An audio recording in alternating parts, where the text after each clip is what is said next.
Lecture number 200 سیرت النبی صلی اللہ علیہ وآلہ وسلم۔ آج ہم دو سریہ اور خالد بن ولید رضی اللہ تعالی عنہ کے قبول اسلام کا واقعہ بیان کریں گے۔ تو چونکہ ہم سن جو ہے نا تقریباً صلح حدیبیہ کے بعد کی بات کر رہے ہیں، تو پچھلے لیکچر میں ہم نے عمر بن عاص رضی اللہ تعالیٰ عنہ کے قبول اسلام کی بات کی تھی۔ آج ہم خالد بن ولید رضی اللہ تعالیٰ عنہ کا تفصیل کے ساتھ واقعہ بیان کریں گے۔ خالد بن ولید رضی اللہ تعالیٰ عنہ نے خود یہ واقعہ سنایا ہے، بیان کیا ہے کہ اللہ تعالیٰ نے جب میرے بارے میں خیر کا ارادہ کیا تو اسلام کی محبت میرے دل میں داخل کر دی اور مجھے خیر و شر میں اختیار کرنے کی توفیق دے دی کہ کیا چیز شر ہے اور کیا چیز خیر ہے۔ نبی علیہ السلام کے ساتھ جتنی جنگیں ہوئی ہیں میں اس میں شریک ہوا، لیکن واپسی پر میں سوچتا کہ میرا یہ عمل غلط ہے، کیونکہ نبی علیہ السلام میرا دل کہتا تھا کہ آپ سب پر غالب آ کر رہیں گے۔ پھر احد ہوئی تو بھی میں مشرکین کے ساتھ تھا، تو میں نے تھوڑا سا نقصان پہنچایا ہے مسلمانوں کو، لیکن پھر فتح شکست بغیر ہی یہ معاملہ ختم ہو گیا۔ پھر اسفان میں نے آپ کو دیکھا کہ آپ صلی اللہ علیہ وآلہ وسلم نماز پڑھا رہے تھے، تو میں ظہر کی، تو میرے دل میں خیال آیا کہ اب عصر کی نماز کا ٹائم آئے گا تو پھر میں حملہ کروں گا۔ تو ہوا یہ کہ جب عصر کا ٹائم آیا تو آپ نے نماز کا طریقہ بدل دیا، وہ نماز خوف نازل ہو گئی تھی نا، نماز خوف کا طریقہ۔ میں نے کہا یہ کیا ہوا کہ ظہر کے ٹائم آپ نے اور انداز میں نماز پڑھائی ہے اور عصر کے ٹائم آپ نے گویا یوں سمجھ لیں یا پہلی مرتبہ انہوں نے دیکھا ہے یا پہلی مرتبہ نماز خوف عصر کے ٹائم پڑھائی گئی۔ تو پھر میں نے کہا یہ تو اللہ کی حفاظت میں ہے، نبی صلی اللہ علیہ وآلہ وسلم جو ہیں یہ اللہ تعالیٰ کی حفاظت میں ہے، اس لیے ہم ایک طرف ہو گئے۔ پھر نا جب حدیبیہ میں آپ سے صلح ہوئی تو میں نے دیکھا بڑے غور سے، کیونکہ یہ بھی آئے ہوئے تھے، تو حدیبیہ میں کہتے ہیں میں نے کہا یہ تو اور ہی ہیں جن کو میں بچپن سے جانتا ہوں، یعنی کہ مجھے نبی علیہ السلام کچھ اور ہی لگے۔ لیکن بہرحال میں پھر سوچنے لگا کہ کیا کروں، انہوں نے بھی یہی سوچا نجاشی کے پاس چلا جاؤں یا ہرقل کے پاس چلا جاؤں یا یہودیت کو قبول کر لیں، یہودیوں کو تو مار پڑ رہی تھی بڑی سخت، تو پھر ایک ہی راستہ تھا کہ ہرقل کے پاس چلا جاؤں، کیونکہ رومیوں کے ساتھ ابھی مقابلہ شروع نہیں ہوا تھا، تو مقابلے کی ٹکر ہے تو ہرقل جو ہے وہ مجھے سپہ سالاری کا عہدہ دے دے گا کیونکہ میں سپہ سالار ہوں۔ لیکن بہرحال نا پھر وہ کہتے ہیں وہ بھی وقت آیا کہ جب آپ عمرۃ القضاء کرنے آئے تو میں بھی ان لوگوں میں شامل تھا جو کہ یہ نظارہ دیکھ نہیں سکتا تھا، تو میں غصے سے مکہ چھوڑ گیا، اتنا مجھے آپ پر غصہ۔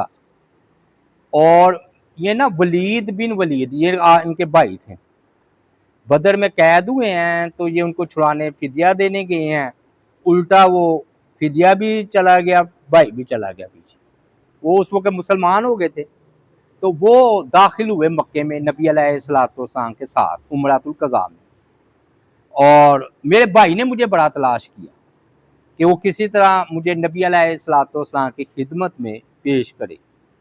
پھر میرے بھائی نے جب مجھے نہ پایا تو خط لکھا، خط میں انہوں نے یہ لکھا کہ بسم اللہ الرحمن الرحیم، میں نے تمہاری اس سے زیادہ حیرت والی بات کوئی نہیں دیکھی کہ تم اسلام سے دور بھاگ رہے ہو،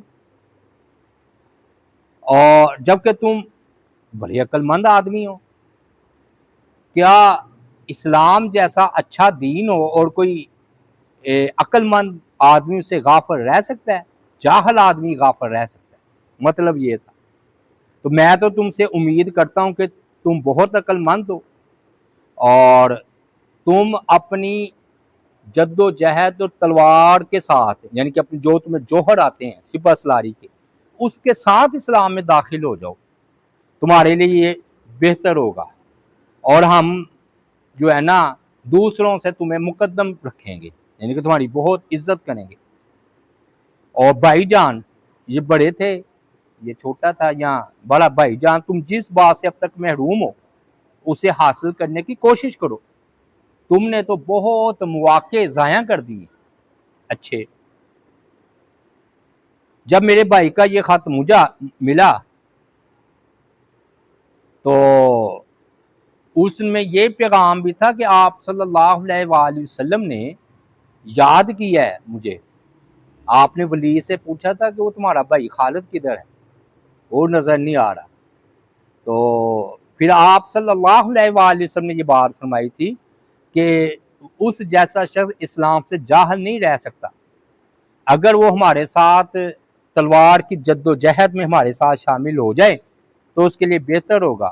اور آپ صلی اللہ علیہ وآلہ وسلم نے فرمایا دوسروں کی بانسبت ہم اسے مقدم کریں گے، کیونکہ سردار تھے نا، اور ویسے بھی سپہ سالار تھے۔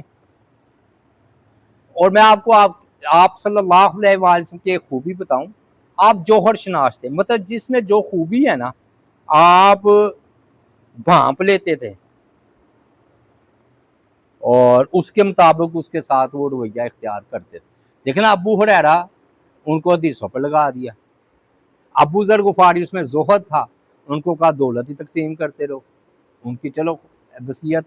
اور جب ان کو دیکھا ہے عمر فاروق کو تو ان میں بہادری پائی، ان میں سپہ سالاری کے جوہر تھے، تو فرمایا ہم تلوار سے تم سے مدد لیں گے۔ کہتے جب بھائی کا خط مجھے یہ ملا نا، یہ خالد بن ولید کہنے، تو پڑھنے کے بعد میرے دل میں آیا کہ نبی علیہ السلام مجھے یاد کر رہے ہیں اور مجھے یہ بھی کہہ رہے ہیں کہ میں دوسروں سے تمہیں مقدم رکھوں گا، کیونکہ آپ بات کے تو سچے تھے، ان کو پتا تھا کہ آپ وعدے قول جو آپ کے دل میں ہوتا ہے وہی زبان پر ہوتا ہے۔ بس یہ نا ان کے یہ خط پڑھ کر بڑی خوشی ہوئی، اور مجھے یہ نا ایسے مسرت ہو رہی تھی کہ آپ نے مجھے یاد کیا ہے، یعنی کہ یہ سوچ کر ان کو خوشی ہو رہی تھی۔ دیکھیں نا اللہ تعالیٰ نے سیف اللہ تھے، اللہ کی تلوار کا لقب پانا تھا، تو وہ چھوٹی بات ہو رہی تھی۔ تو کہتے میں سوچ سوچ کر خوش ہو رہا، اب ایمان ہی قبول کیا، تو کہتے میں سوچ سوچ کر خوش ہو رہا ہوں کہ نبی علیہ السلام نے مجھے یاد رکھا ہے اور کہا ہے۔ تو کہتے بس میں نا مدینہ کے لیے تیار ہو گیا اور میری اسلام میں رغبت میں اضافہ ہو گیا۔ اور پھر میں نے نا ایک خواب بھی دیکھا، یہ جب ایمان قبول کیا پھر اس کا ذکر انہوں نے ابو بکر صدیق رضی اللہ تعالیٰ عنہ سے کیا۔ انہوں نے خواب دیکھا کہ میں تنگ اور سخت اور قحط زدہ علاقوں میں نا ہوں، اور اس سے پھر میں نکل گیا ہوں، بڑا سرسبز و شاداب باغ اور علاقوں میں چلا گیا ہوں۔ میں نے کہا یہ مجھے کیا خواب ہے؟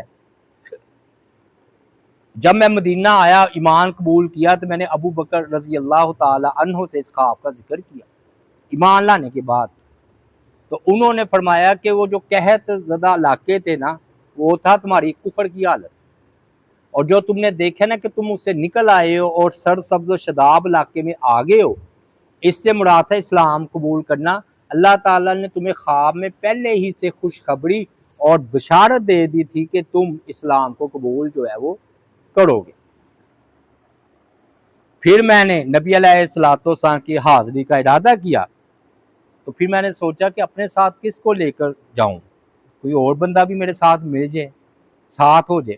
تو مجھے خیال ہے کہ صفوان بن امیہ جو ہے نا اس کو میں نا ملوں، تو میں نے اس سے ملاقات کی، تو میں نے اس سے کہا کیا تم نہیں دیکھ رہے کہ ہم کس حالت میں پہنچ گئے ہیں، اور نبی صلی اللہ علیہ وآلہ وسلم ہم پر غالب آتے چلے جا رہے ہیں اور ہم تھوڑے ہوتے جا رہے ہیں، مثلا لوگ اسلام قبول کرتے جا رہے ہیں اس اعتبار سے ہم تھوڑے ہوتے جا رہے ہیں، اور نبی علیہ السلام عرب کیا عجم پر بھی غالب آ جائیں گے، تو کیوں نہ ہم ان کی خدمت میں حاضر ہو کر آپ کی تابعداری کر لیں، اور یہ ہمارے لیے بہت بڑا شرف ہے۔ لیکن اس نے میری بات ماننے سے انکار کر دیا اور کہا اگر ساری دنیا بھی نبی علیہ الصلوۃ والسلام کی تابع دار ہو جائے میں نے نہیں کوئی تابع داری کرنی. کہتے میں نے سمجھ لیا کہ یہ جو ہے نا شدت کا مظاہرہ کیوں کر رہا ہے، کیونکہ اس کا بدن میں اس کا بھائی اور باپ قتل ہو گیا. بہرحال پھر میں نے اس کو چھوڑ دیا. پھر میں ابو جہل کا بیٹا اکرمہ ان سے ملا، ان سے بھی بات کی. اس نے بھی اس وقت صفوان بن امیہ جیسی ہی بات کی ہے. غالباً یہ دونوں ہی مان لے آئے تھے. بہرحال اکرمہ تو پتہ ہے کہ جنگ یرموک میں شہید ہوئے تھے، یہ مان لے آئے. تو بہرحال میں نے کہا چلو چھوڑو پھر دونوں کو، میں اکیلے ہی بھی چلا جاتا ہوں مدینہ. میں گھر گیا تو میں نے کہا میری سواری تیار کرو. تو میری عثمان بن طلحہ سے ملاقات ہو گئی. میں نے کہا یہ میرا دوست ہے، مجھے اس سے اپنے معاملے کا ذکر کرنا چاہیے. لیکن مجھے یاد آیا کہ وہ جو اس کے آبا یاد آ گئے جو مسلمانوں کے ہاتھوں قتل ہوئے تھے. تو میں نے پھر اس سے بھی گفتگو کرنا مناسب نہ سمجھا کہ اس نے بھی صفوان بن امیہ جیسا جواب دینا، اکرمہ جیسا. ابھی میں روانہ ہونے ہوئی کا تھا کہ وہ عثمان بن طلحہ آ گئے. تو میں نے صورتحال کا جائزہ لیتے ہوئے عثمان بن طلحہ سے کہا ہماری تو مثال ایسی ہے جیسے ایک لومڑ کی یا لومڑی جیسی جو اپنے بھٹ میں ہو، جب اس میں پانی داخل ہو جائے تو وہ پھر پانی کو چھوڑ کر نا اوپر آ جائے، باہر نکل آتی ہے. تو مطلب یہ تھا ان کا کہ میں نا جانے کا پروگرام کر رہا ہوں. انہوں نے مثال کی وضاحت نہیں کی کہ اس کا کیا مطلب بنتا ہے.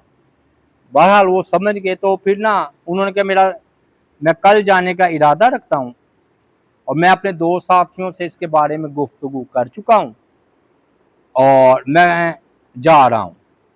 انہوں نے آگے سے کہا میں بھی جا رہا ہوں آپ کے ساتھ.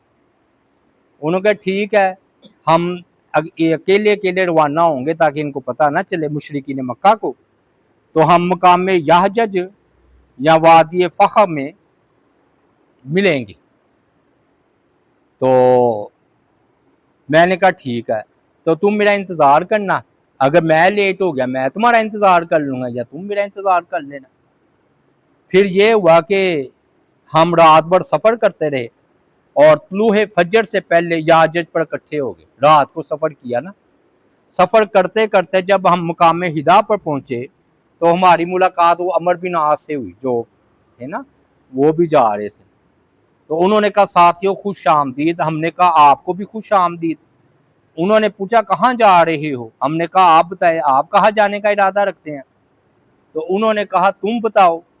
بہرحال انہوں نے پھر ایک دوسرے کو بتا دیا جی ہم اسلام قبول کرنے جا رہے ہیں. تو پھر وہ تین ہو گئے، عثمان بن طلحہ، خالد بن ولید اور عمر بن عاص. چنانچہ انہوں نے سفر جاری رکھا تاکہ وہ مدینے میں داخل ہو گئے. اور میں نے کل بتا دیا تھا کہ ایک نے نا پہلے ہی سے ان کی اطلاع دے دی تھی مدینہ میں، اور آپ کا چہرہ خوشی اور مسرت سے جگمگ جگمگ کر رہا تھا. وہ آپ کو اتنی خوشی تھی. اور کسی نے کہا کہ مشرکین نے اپنے جگر کاٹ کر ہمارے سامنے پھینک دیے. یعنی کہ عمر بن عاص بھی ظاہر ہے سپہ سالار یعنی کہ جوہر تھے اور ان میں بھی. اور عمر بن عاص نے مصر فتح کی ہے آگے جا کر، فاتح مصر ہے عمر بن عاص. اور خالد بن ولید کا تو آپ جانتے ہیں سیف اللہ. یہ غالباً پیر والے دن نا یا ایسے اگلا جو موضوع آئے گا نا وہ ہوگا اس پر جنگ موتا پڑی، جو 9 تلواریں نہیں ان کے ہاتھوں ٹوٹی خالد بن ولید کی، وہ پیر کو آ جائے گا. ہوا یہ کہ پھر کہتے ہیں کہ ہم ادھر پہنچے، آپ بہت خوش تھے، ہم نے بہترین لباس پہنا اور نبی علیہ الصلوۃ والسلام کی ملاقات کے لیے چل پڑے. راستے میں میرا وہی بھائی ولید مل گیا، بڑا خوش تھا وہ بھی. اس نے کہا جلدی کرو، نبی علیہ الصلوۃ والسلام کو تمہاری آمد کی خبر مل چکی ہے، وہ تمہارا انتظار کر رہے ہیں. یعنی کہ کفیت انتظار والی ہے. کہتے ہیں اور تمہاری آمد سے آپ بہت خوش ہیں. ہم نے اپنی رفتار تیز کر دی، پھر آپ کے دیدار کی سعادت نصیب ہوئی، آپ نے مجھے دیکھ کر مسکرائے ہیں، ہے نا؟ تبسم فرمایا آپ، میں آپ کے سامنے کھڑے ہو کر سلام عرض کیا، آپ صلی اللہ علیہ وآلہ وسلم نے نہایت مسرت کے ساتھ مسکراتے ہوئے سلام کا جواب جو ہے وہ دیا ہے۔ میں نے پھر کہا میں گواہی دیتا ہوں اللہ کے علاوہ کوئی معبود نہیں اور محمد آپ جو ہیں اللہ کے سچے رسول۔ اچھا یہ سمجھ لیں یہ سچے لوگ تھے، یعنی کہ یہ ایسا آپ نے دیکھا نا، مخالفت ہے تو مخالفت ہے، اور جب ساتھ ہے تو ساتھ ہے۔ وہ تھوڑا طبقہ تھا منافقین کا، وہ عبداللہ بن ابی کا ٹولہ جو ہے نا وہ تھوڑا تھا، لیکن یہ دیکھیں پھر یہ ہوا ہے کہ آپ نے فرمایا آگے آ جاؤ، پھر آپ نے فرمایا سب تعریفیں اس اللہ کے لیے ہیں جس نے تمہیں ہدایت سے نوازا، مجھے تمہاری عقل سے یہی امید، ہاں جی، پھر تمہیں خیر اور بلائی قبول کرنے پر آمادہ کرے گی۔ میں نے عرض کیا اللہ کے رسول آپ نے دیکھا ہے کہ میں نے نا بڑی آپ کے ساتھ جنگیں بھی کی ہیں، آپ کی مخالفت بھی کی ہے، اور آپ اللہ سے دعا کیجئے کہ اللہ میرے پچھلے گناہ معاف کر دے۔ تو آپ صلی اللہ علیہ وآلہ وسلم نے فرمایا کہ اے اللہ خالد بن ولید کے تمام گناہوں کو معاف کر دے، حالانکہ ویسے ہی پچھلے گناہ معاف ہو جاتے ہیں اسلام قبول کرنے سے، لیکن آپ نے دعا بھی کر دی خالد بن ولید کے لیے۔ اور پھر خالد بیان کرتے ہیں عثمان اور عمر آگے بڑھے اور انہوں نے نبی علیہ السلام کے ہاتھوں پر جو ہے نا وہ بیعت کر لی۔ ہم جو ہے نا یہ سفر کا مہینہ تھا، سن 8 ہجری چل رہا ہے، اب سن 8 ہجری محرم اور سفر۔ تو پھر نا نبی علیہ السلام نے مجھے اتنی اہمیت دی، یہ خود کہہ رہے ہیں آپ نے اپنی زندگی میں، آگے پتہ چل جائے گا جنگ موتا میں، تو آپ نے میرے ہوتے ہوئے جنگی اعتبار سے کسی کو اتنی اہمیت نہیں دی، اور یہ بات ٹھیک ہے۔ اصل میں نا یہ بھی آتا ہے حدیث میں کہ لوگوں کو ان کے مقام پر اتارو، جس کا جو مقام اور منزلت ہو نا اس کو وہ مقام دینا چاہیے۔ ایک ہے جی سریہ شجاع، یعنی کہ یہ شجاع صحابی تھے، تو اس کی قیادت میں آپ نے لشکر بھیجا 24 افراد کا، 24 افراد کا یہ جو ہے نا لشکر تھا وہ آپ نے بھیجا، اور وہ جن کی طرف بھیجا وہ انتہائی شریر اور فسادی ڈاکو قسم کے لوگ تھے۔ تو آپ نے مجاہدین کو حکم دیا کہ ان پر حملہ کر دو، تو یہ رات کو سفر کرتے اور دن کو چھپ جاتے، ہوتے ہوتے یہ عین اس موقع پر پہنچ گئے جہاں آپ نے حکم دیا تھا۔ تو یہ پھر نا حوازن کے شریروں پر حملہ آور ہو گئے، یہ لوگ مجاہدین کے حملے کی تاب نہ لا سکے، اور یہ جو ہے نا بھاگ گئے، بہت مال غنیمت ہاتھ میں لگا اور ان کو ہانک کر یہ مدینہ لے آئے، ہر ایک کو 15 اونٹ ملے، جی 24 تھے نا تو 15 اونٹ ملے ہر ایک کو، اور امیر سریہ جو شجاع تھے انہوں نے اپنے لیے خوبصورت لڑکی کا بھی انتخاب کیا، شجاع رضی اللہ تعالیٰ عنہ، شجاع بن وہب۔ تو انہوں نے نا لڑکیوں بھی قابو آئی تھی، لونڈی بنا لی، تو انہوں نے نا ان کو اپنے لیے منتخب کر لیا۔ پھر ان قیدیوں کے اہل خانہ مسلمان ہو کر مدینہ آ گئے۔ نبی علیہ السلام نے امیر سریہ سے ان قیدیوں کو واپس بھیج دینے کے بارے میں مشورہ کیا کہ وہ پچھلے جو مسلمان ہو گئے تو اب کیوں قید ہم رکھیں؟ انہوں نے کہا جی ہاں انہیں واپس بھیج دیجیے۔ تو لیکن آپ نے فرمایا کہ یہ جو لڑکی آئی ہے جن کو یہ شجاع پسند کرتے ہیں تو ان کو اختیار دے دو، لڑکی کو واپس جانا چاہتی ہے واپس چلی جائے، مسلمان ہو کر ان کے ساتھ رہنا چاہتی ہے ان کے ساتھ رہ لے۔ وہ لڑکی نے نا پھر ان کے ساتھ ہی رہنے کو ترجیح دی، ایسا بھی ہوتا تھا، ظاہر ہے یعنی کہ اللہ تعالیٰ پھر جب دل ملا دے، تو یہ لڑکی نے نا خود ہی واپس جانے سے انکار کر دیا ان کا حسن سلوک معاملات دیکھ کر، جی۔ اور بعض نے یہ کہا کہ ہر مجاہد کے ہاتھ 13 اونٹ آئے ہیں، اور میں نے آپ کو بتایا نا کہ یہ 15 اونٹ کر لیں یا 13 اونٹ کر لیں، یہ تھوڑا سا اختلاف ہو جاتا ہے۔ اب ایک اور سریا ہے جی، وہ مختصر سا ہے۔ 15 افراد تھے جی، کعب بن عمیر کی قیادت میں آپ نے وادی القرا کے قریب بنو فضا کی طرف روانہ فرمایا۔ یہ لوگ رات کو سفر کرتے، دن کو چھپ جاتے، اکثر ایسا ہی ہوتا تھا کہ مجاہدین رات کو سفر کرتے، دن کو چھپ جاتے تھے۔ تو مقام ذات اطلاع میں دشمن کے قریب پہنچ کے ایک جاسوس نے نا انہیں دیکھ لیا، اس نے پہلے جا کے اطلاع دی۔ اب دشمن کو پتہ چل گیا، ان کی تعداد جو ہے وہ تھوڑی تھی، تو انہوں نے پھر تمام مجاہدین کو 15 افراد تھے، کون سے 15 افراد تھے، وہ شہید ہو گئے۔ نبی علیہ السلام کو جب اس سانحے کی اطلاع ملی کہ وہ میرے صحابہ شہید ہو گئے ہیں، آپ نے ایک اور دستہ بھیجنے کا پروگرام بنایا، لیکن آپ کو پتہ چلا کہ وہ جگہ چھوڑ کر کہیں اور بھاگ گئے، پتہ نہیں کدھر بھاگ گئے۔ پھر آپ نے ارادہ ترک کر دیا، ورنہ آپ نے یہ پھر بدلہ لینا تھا۔ یہ ربیع الاول کا مہینہ 8 ہجری سفر، اور اب بھی ربیع الاول ہے، ربیع الاول 8 ہجری کو یہ سریہ جو ہے وہ ہوا ہے۔ تو انشاءاللہ اگلا جو ہے نا جنگ موتا پر ہوگا، بڑا زبردست، اور یہ میرا 2 یا 3 دن رہے گا وہ جنگ موتا کا بیان، وہ ہم انشاءاللہ کریں گے۔ اللہ تعالیٰ سے دعا ہے اللہ تعالیٰ عمل کی توفیق عطا فرمائے۔ وما علینا الا البلاغ المبین۔